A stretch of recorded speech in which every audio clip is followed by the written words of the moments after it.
So, Leigh Maloney, a member of the Gumbaynggirr and Gungandji First Nations people of Australia, says time is a concept that changes from culture to culture. First Nations people see time not as a 12-hour circle with arms, but rather a story that is being written and rewritten every hour of every day, usually referred to as the dreaming. It's the words and actions of our ancestors that inspire our everyday decisions. It is every when. Where now, then, and later are the same. Anthropologists have long acknowledged that while Western concepts of time are linear and often assume forward progress, often assumed to be continual improvement, Aboriginal concepts of time are based on relationship to what anthropologists have translated as the dreaming or dream time. The time out of time when gods and ancestors created the earth and set it in motion. This is an incredibly complex way of conceptualizing time and relationship, which I could never fully summarize in the context of a sermon, so I do encourage you to read more about it if you're interested.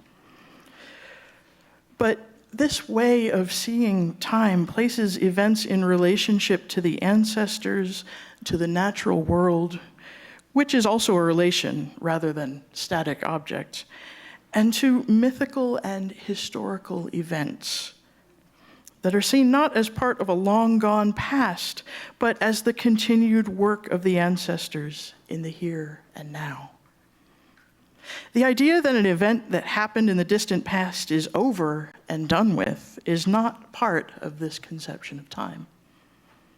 Ancestors are very much with us, and our daily lives are influenced by their decisions and their actions that are still very much alive and at work. We're very much part of a story that is both here and now and forever.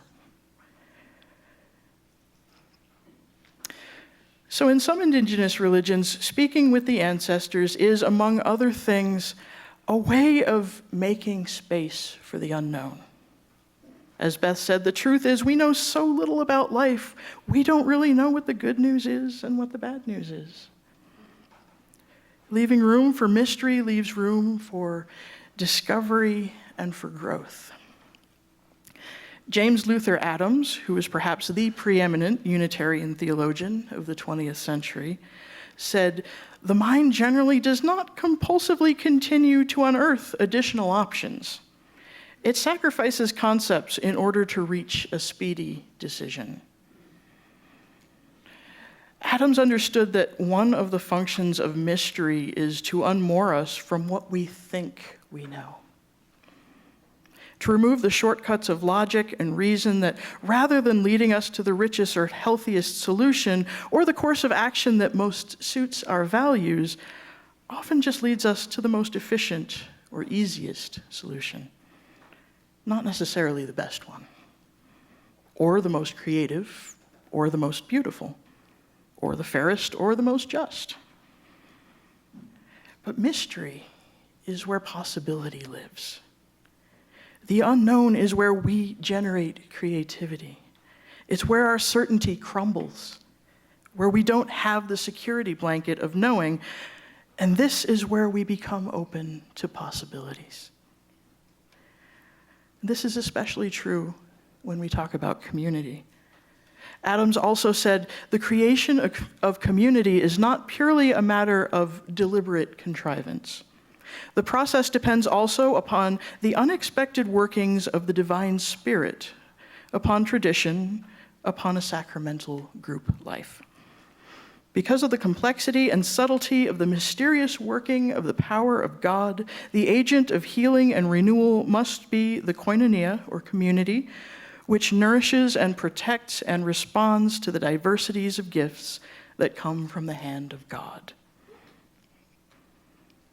Mystery leaves room for possibility. It makes room for growth and for connection. It makes room for us to build a community where we can say, we don't know what's coming, but what we do know is we will be there for each other. and we will find a way forward together. Community is what helps us to be, as Beth and Case told us, less reactive, more responsive. Helps us enjoy the ride. It means living into our universalist values of no condemned people and of recognizing the mystery, the divinity that lies in each and every other person. It means living my theology that God doesn't create tragedies, but she also certainly doesn't want us to waste them by learning nothing and loving less. Ralph Waldo Emerson, that Unitarian minister turned mystic, told us, "In the woods, standing on the bare ground, my head bathed by the blithe air and uplifted into infinite space, all mean egotism vanishes. I become a transparent eyeball. I am nothing. I see all. The currents of the universal being circulate through me. I am part or parcel of God."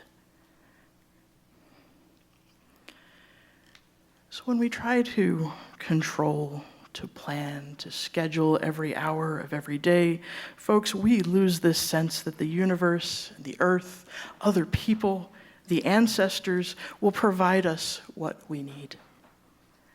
Though it may seem to us that our planning is what allows us to interact with the world, I think in many ways we use scheduling as a way to avoid engaging. To avoid seeing ourselves as part of a larger, ongoing story unfolding all around us. To avoid the discomfort of the unexpected. We write the mystery out of our lives, folks. But I think we shortchange ourselves to avoid the mystery of the unknown and that discomfort. If we see the universe as a place that is inherently good, we will seek that good, regardless of our planning. And if we seek that good, we may find it in places and at times that are completely unexpected. We may create it in places that are unexpected. So, my invitation to you today is to leave time and room for mystery. Make space for faith. But maybe try to begin to think of time not as a progression or achievement or tasks checked off a list, but as that stuff that builds and affirms relationship. The stuff that allows your story to unfold in the larger story of the universe. That lets the universe in turn affirm your story and your place in it. As Beth said, where would you have me go? What would you have me do? What would you have me say and to whom? It is a reminder that I don't have to muscle my way through life, hoping that I can make it happen, she says. In some ways, that is the American dream, but I want to be a different kind of American dreamer. I want to co-create with forces larger than myself for something more beautiful than little old me could have imagined. Amen, Ashe, and may it be so.